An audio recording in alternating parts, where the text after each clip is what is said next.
Berarti aku dulu deh yang mulai bertanya, sambil yang lain menyiapkan pertanyaan. Kalau misalnya saya pernah dengar kalau di saudara kita yang beragama Muslim bilang kalau misalnya penderitaan yang kita alami semasa hidup itu bisa jadi bagian kayak amal ibadah untuk menghantarkan orang itu ketika dia meninggal untuk masuk ke dalam surga gitu atau mengurangi dosa-dosanya.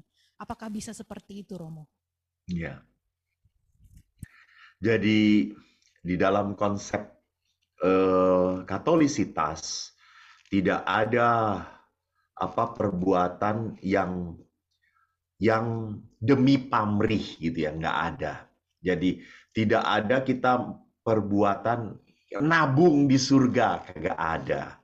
Jadi surga itu milik Tuhan dan surga itu semata-mata hanya kerahiman Tuhan, berkat Tuhan.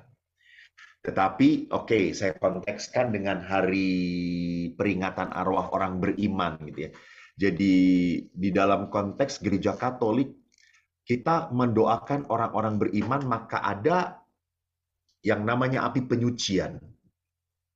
Di tempat api penyucian ini, jadi kita tuh kan sering dikatakan bahwa warga gereja itu terdiri dari warga yang ada di tiga tempat. Triumpan, itu adalah para kudus, itu yang kita rayakan kemarin pada tanggal 1, orang-orang kudus, yang bisa mendoakan kita. Kedua, militans adalah orang-orang yang sedang berjuang di dunia ini, kita semua. Dan ketiga adalah orang yang di purgatori, di api penyucian, yang harus kita doakan. Maka kita punya litani itu karena kita mohon doa supaya orang-orang kudus itu mendoakan kita. Supaya di dunia ini kita menjadi pemenang. Dan orang-orang di purgatori ini sudah tidak bisa mohon apa-apa kepada Tuhan. Kita yang memohonkan pengampunan bagi mereka di api penyucian. Kenapa gereja memiliki konsep tentang api penyucian? Karena kita tahu Allah itu belas kasih. Kalau Allah itu belas kasih, kita pun sama. Toh kalau kita cinta, kita tega nggak melihat orang yang kita sayangi masuk ke dalam api kekal? Nggak tega dong. Apalagi Tuhan gitu ya. Tuhan tuh nggak tega melihat orang-orangnya masuk ke dalam neraka. Maka yang masuk ke dalam neraka adalah orang yang betul-betul jahat. Dan yang masuk ke dalam surga tidak ada kejahatan masuk ke surga. Maka sebelum masuk surga orang disucikan di dalam api penyucian. Dibakar di sana. Nah, konsep penderitaan di dalam hidup Kristianitas adalah sebagai apa? Adalah sebagai silih untuk apa? Misalnya, saya ingin mendoakan kakek saya yang sudah meninggal sekian tahun lalu. Saya akan berpuasa sebagai silih mohon pengampunan. Itu boleh, mohon pengampunan. Jiwa orang yang saya cintai. Itu adalah silih. Jadi bukan semata-mata untuk diri saya, untuk diri saya. Ingat, Kristianitas bukanlah agama yang egois ya. Jangan hanya memikirkan keselamatan diri sendiri. That's not our Christianity gitu. Itu bukan orang Katolik gitu ya. Hanya cari selamat diri sendiri, bukan gitu. Jadi konsep ini pun juga sama. Kalau kita menderita, ini adalah sebagai bagian bagi saya menderita mengikuti Yesus yang menderita. Ini adalah bagian saya, imitasio Christi, jadi mengikuti Kristus di dalam penderitaan. Jadi penderitaan harus dilihat sebagai konsep cara kita mengikuti Kristus atau silih untuk orang-orang yang saya ingin doakan, saya ingin kenang. Misalnya sama juga, saya diminta untuk pastor tolong doakan saya dan puasakan saya dong gitu ya misalnya. Tapi jangan minta nanti gue puasa terus gue kurus gitu ya. Jadi misalnya gitu, saya itu supaya saya tahan dalam kesakitan ini gitu. Oke, jadi saya melakukan itu bukan nyogok Tuhan, karena saya menjadikan Tuhan saya itu tidak layak memohon seperti itu. Maka saya lakukan pengorbanan ini bagi kemurahan, bagi dia, gitu. Supaya dia mendapatkan kemurahan hatimu. Gitu ya. Semoga menjawab. Terima kasih. Selamat malam, Romo. Iya, malam. Ada yang mau saya tanyakan. Saya Ingrid dari Paroki Santa Monica BSD Serpong. Tetangga Ibu. Jadi begini, Romo. Saya pernah menghilangkan barang adik saya. Dan itu berharga sekali. Kalau ada orang yang mengambil barang tersebut, apakah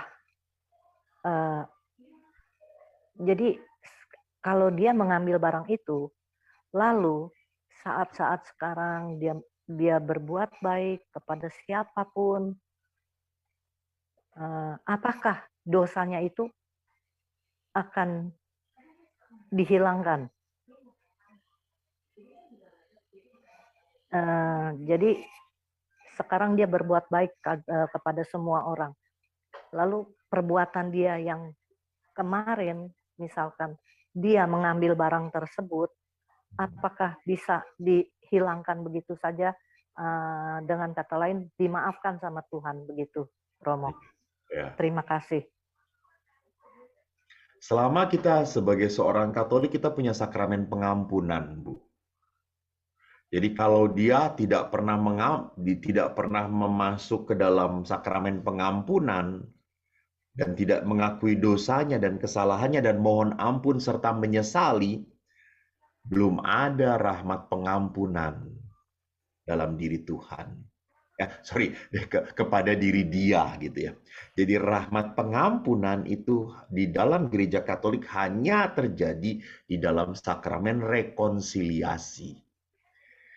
Jadi disitulah pentingnya sakramen, karena sakramen adalah apa?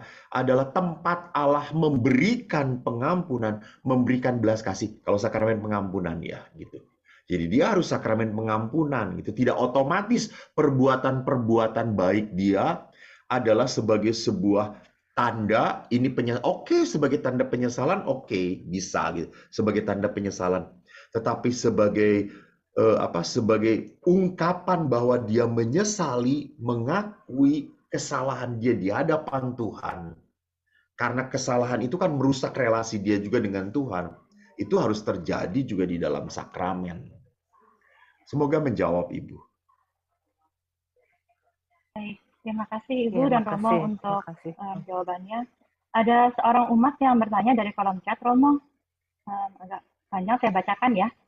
Dari Bu Helena BR Sarijan dari Paroki Maria Bunda Pembantu Abadi Batam. Seringkali kita sebagai manusia membandingkan kehidupan kita dengan kehidupan orang lain, sehingga ada perasaan-perasaan tidak puas akan hidup dia.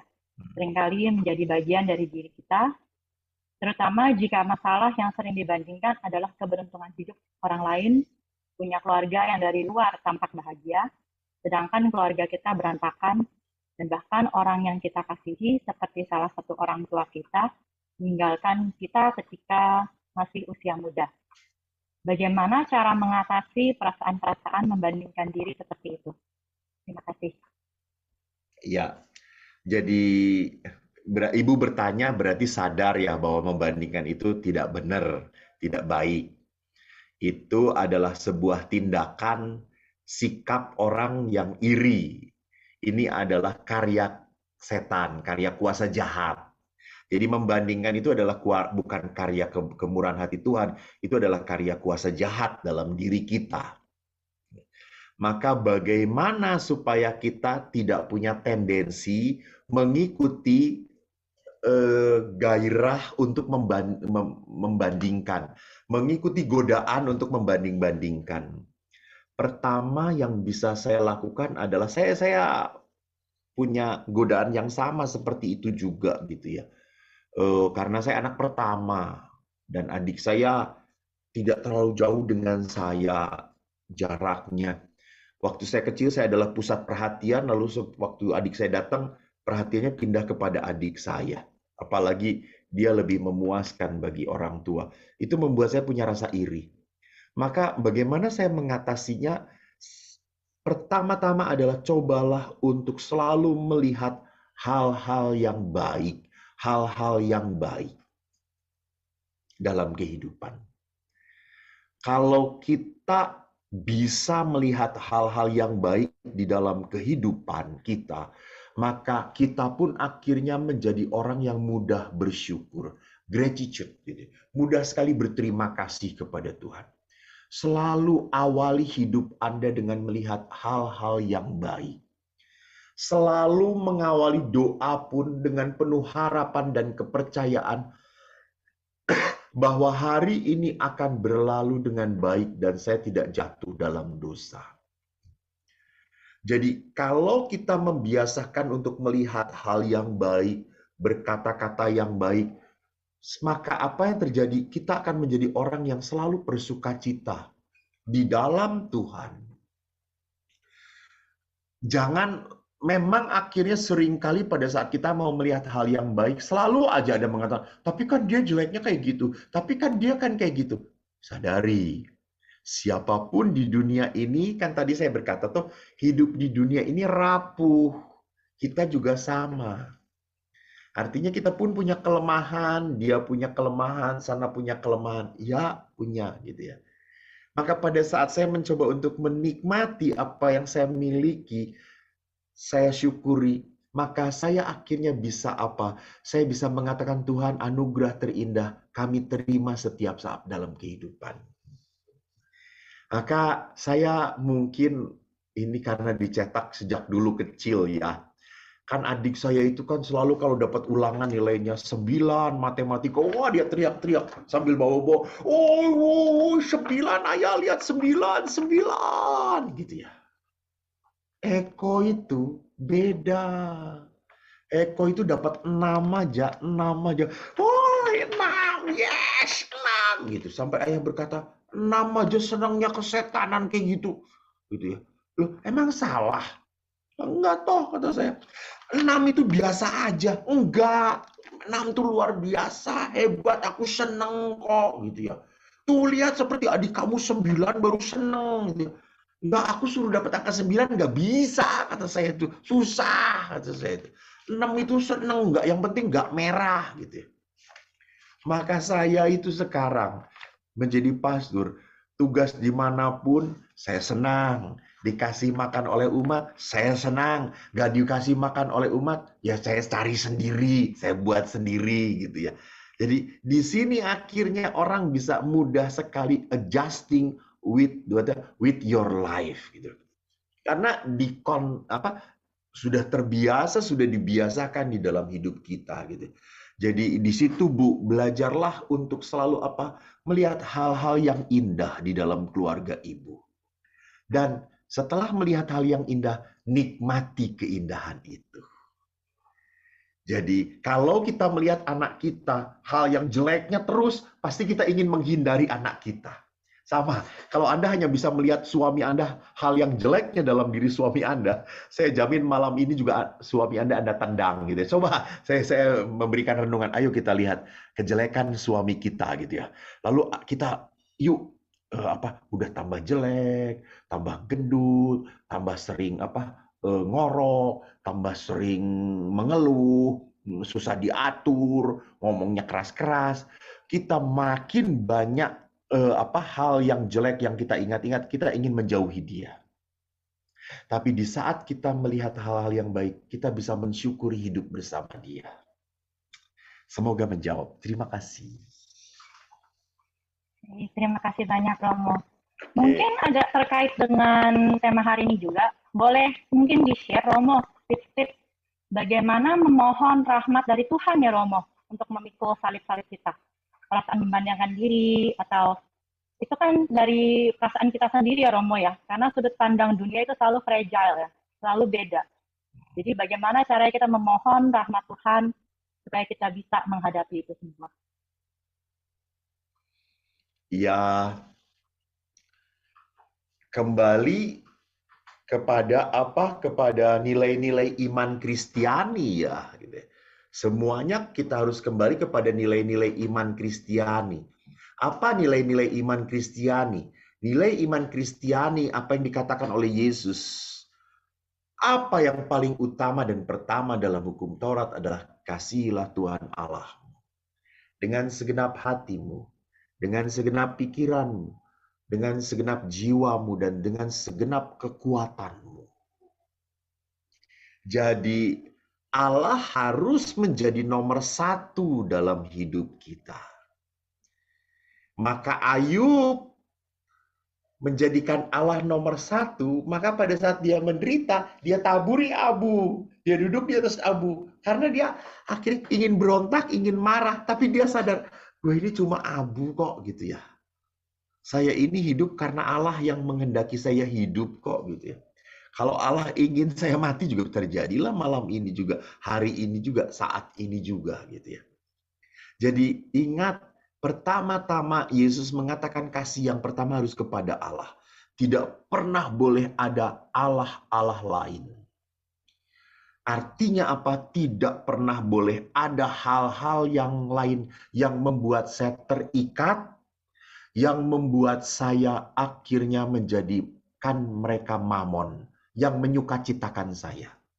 Karena sumber penderitaan dalam hati manusia adalah apa? Kita punya mamon-mamon lain selain Tuhan. Mamon kita apa? Mimpi kita, harapan kita, keinginan kita.